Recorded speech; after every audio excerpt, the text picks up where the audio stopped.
a, a gente até agora falou legal o que é o Open Bank, como ele funciona, tal. Mas vamos falar um pouquinho aqui de como está isso no mundo, né? Com as iniciativas, países. O que você tem para a gente, Gabriel, aí de iniciativas no Boa. globo? Eu acho que assim, é legal ver que esse movimento, vamos dizer assim, está acontecendo no mundo inteiro e de formas super diferentes, né? Então, geralmente, quando você vai analisar, existem vários mapas que são atualizados periodicamente que mostram o status do Open Banking em vários países, tá? Então, mas a princípio você tem alguns países que começaram primeiro, e aí eu vou citar aqui alguns, outros que estão entrando agora na brincadeira, então tem o Brasil aqui, acho que é o mais emergente aqui, que chegou por último na brincadeira e tem um tamanho legal. E tem outros que estão na discussão de como começar. Então, assim, o Chile está avançando, aí você tem o México, você tem vários países, você tem na África, você tem vários países ali e tal, que estão em discussões regulatórias e tudo mais. Então, vamos lá. Se tem países que estão vindo mais para um lado regulado e outros mais pró-mercado. Estados Unidos, por exemplo, Estados Unidos deve estar voando no Open Bank. Cara, tá e não tá. Assim, de um lado, ele é mercado, né? Então, assim, não é obrigatório fazer, etc. Mas do outro tem uma infinidade de empresas lá que estão fazendo soluções de conexão, de APIs e tudo mais. Acaba que quando você cria uma solução que conversa com vários outros bancos, é o conceito de Open Banking. Não é o Open Banking regulatório, que uma instituição veio e mandou todo mundo fazer. Isso faz com que aquele sistema seja menor. Então, por exemplo, se aquele player ele se conectou a 15 bancos, você consegue fazer tudo o que a gente falou, só que só dentro daqueles 15 bancos. Não é obrigatório todos os bancos participarem. Então, os Estados Unidos a gente deixa também por um episódio à parte, assim, para falar só de como está funcionando lá e tudo mais. Mas a grande referência que a gente tem hoje, e que o Brasil se inspirou pra caramba aqui nela, é na Europa, tá? Então, a gente está falando especialmente aqui do Reino Unido. Então, Open Bank da Europa para o Reino Unido muda algumas coisinhas ali, tá? Então, na própria Europa, tiveram vários aprendizados. Todos os dois ali têm 4 anos, tá? Acho que talvez da Europa tenha um pouquinho mais, eu não lembro de cabeça, mas é nessa ordem de grandeza. A Europa teve alguns problemas, porque, como foi o primeiro, mas assim, mais famoso assim, faltaram algumas especificações na hora de implementar. Acabou que essa linguagem que a gente falou das APIs, elas foram implementadas de formas diferentes, e aí precisaram ser criados vários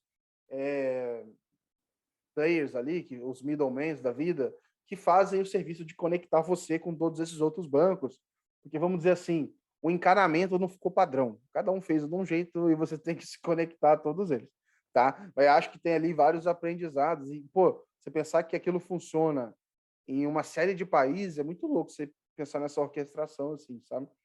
Tipo a tomada padrão ABNT2, né, Gabriel?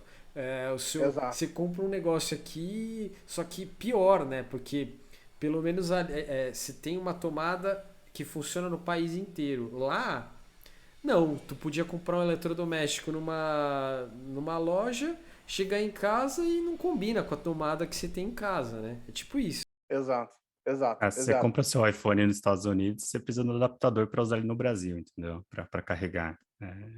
É o É isso mesmo, conceito. assim. E aí, quando você olha para lá, beleza, criou-se dessa forma. O Reino Unido também foi um pouco assim, mas foi um pouquinho melhor. Vou entrar um pouco no detalhe.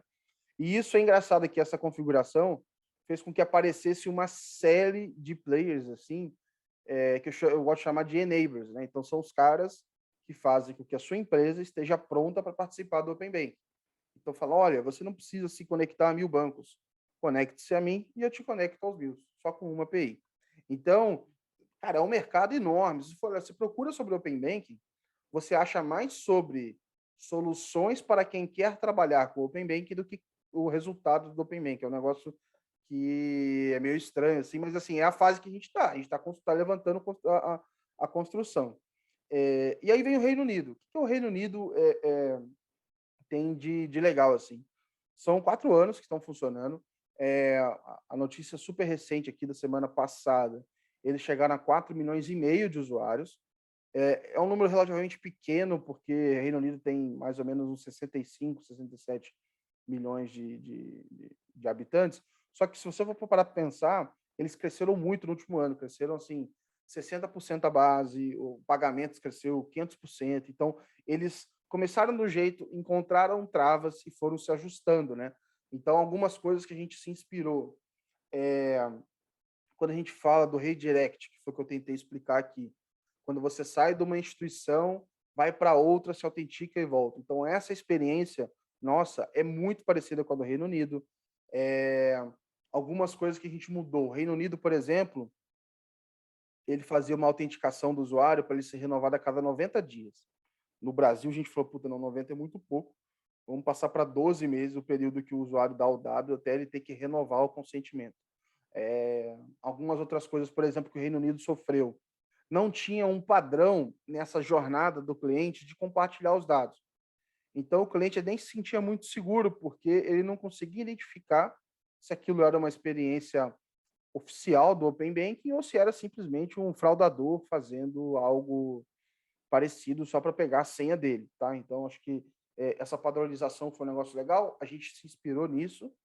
Está funcionando 100%? Não está, porque a forma com que o manual veio aqui no Brasil, né, o Banco Central faz o manual, você tem que seguir esse manual.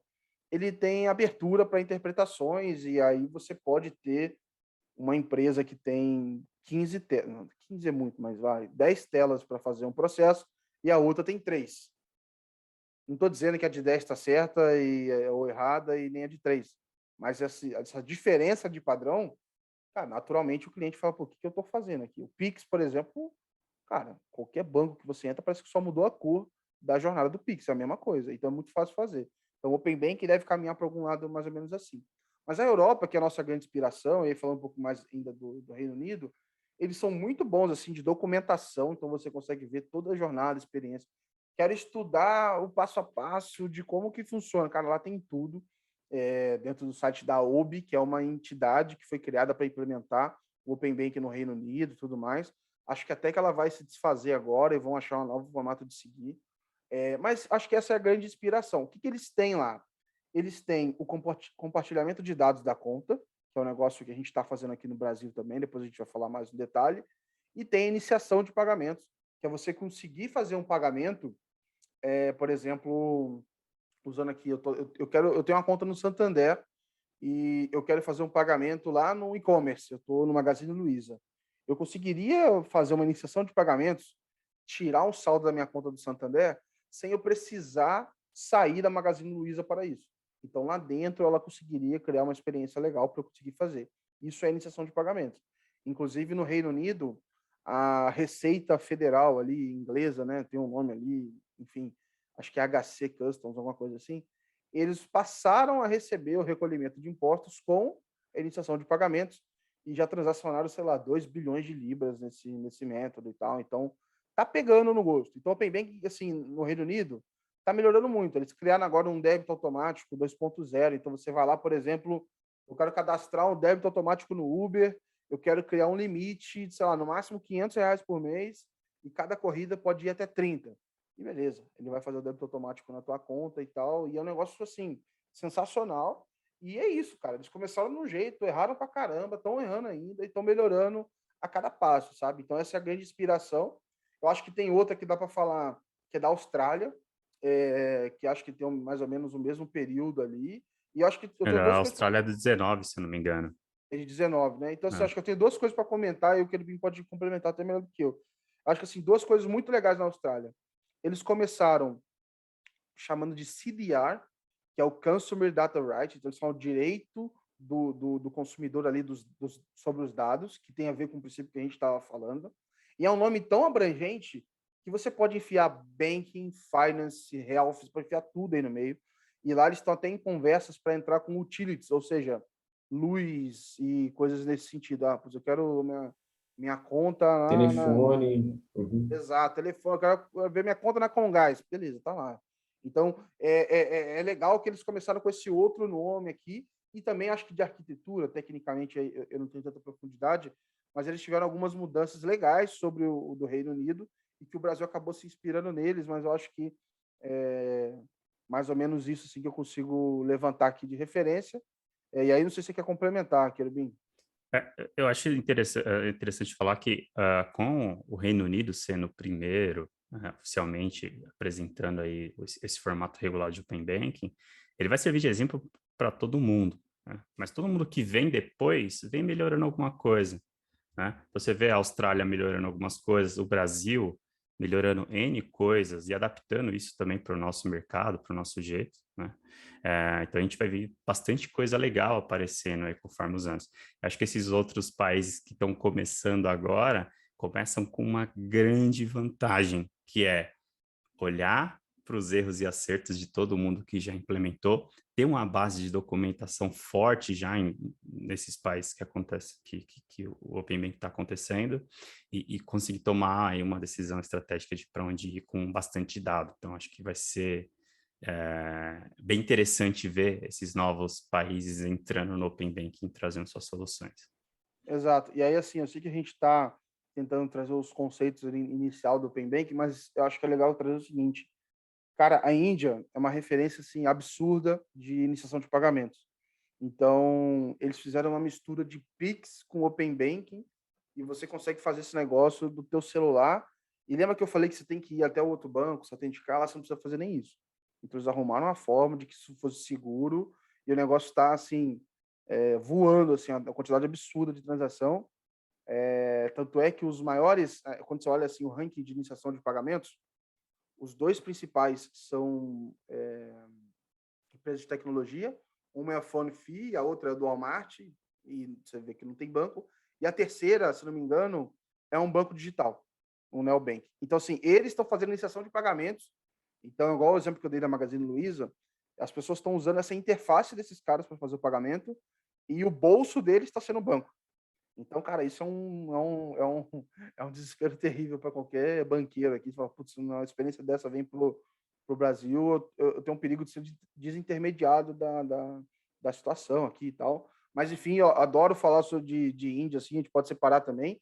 E aí eu ia fazer só mais acrescentar aqui, Coreia do Sul, que, cara, é absurdo, eles têm 60% de adesão, assim, do Open Bank, então, 30 milhões de 60%? Nossa, absurdo, assim, muita cara. coisa, né? Então, assim, eles são super pequenininhos, né? Então, 52 milhões, mais ou menos, de habitantes e 30 milhões de usuários. E é tão absurdo, porque, assim, lá eles têm algumas diferenças de estruturas que são fundamentais, assim, diferente do que a gente está fazendo. Então, por exemplo, lá eles têm uma central que veio do governo, novamente, onde você consegue fazer o seu certificado digital, igual você tem um certificado de PJ. Você cria o certificado online, então, para quem nunca criou, você vai lá, você mostra sua cara, você prova que você mesmo, não sei o quê, faz isso 10 vezes e tal. Aí você vai e baixa um arquivo e fica no seu computador. Você provou que você e aqueles dispositivos estão seguros, você consegue sair autenticando em tudo que é lugar. Então você meio que pega essa central, É você tipo uma chave, né, cadastra. Gabriel? Desculpa, Como se é fosse uma tipo um chave. token. Você carrega ele, é como se fosse uma hard wallet, vai para o pessoal do Bitcoin aí. E você carrega Exato. essa identidade para onde você quer. E aí você consegue, dentro dessa identidade, você consegue ir cadastrando os cartões, contas, tudo que você tem. E quando você chegar numa instituição nova, cheguei numa fintech. Então tá, toma aqui. Com uma senha, eu dou os dados do banco A, B, C, D, F, eu dou tudo de uma vez só. Então facilita absurdamente o processo. Então lá eles têm valores assim absurdos de engajamento, contas criadas e transações e tal. Foi um negócio que eu descobri assim recentemente e me espantou e foge um pouco desse eixo que a gente está vendo aqui de Reino Unido, Austrália, não sei o quê, porque muda fundamentalmente o que eles estão fazendo como identificação. Acho que a Open Bank possibilita isso muito, assim, a questão de a tua identificação online ser mais forte, você provar que você é você mesmo. E no Brasil, isso acho que isso ainda está meio embrionário. E lá na Coreia, esse negócio está super forte. Eu vejo falar isso na Índia também, que, para mim, olhando assim de fora, coincidência ou não, são lugares que a experiência é melhor. Então, eu estou vendo uma correlação entre, cara, eu consigo provar que eu sou eu mesmo, vou gastar mais tempo com isso? Se sim, eu consigo prover uma experiência muito melhor para o cara, ele não precisa ficar se autenticando toda hora, fazendo um processo super grande, assim. Mas é legal acompanhar, cara, olhar para o mercado, olhar para fora, é o que eu mais gosto de fazer, assim, que traz inspirações legais, assim, ainda mais agora que a gente está no beabá, cara, a gente está construindo a casa agora, então Agora que é a hora de ver decoração, ver Discovery, ver revistas aí para pensar qual vai ser a decoração da nossa casa, cara.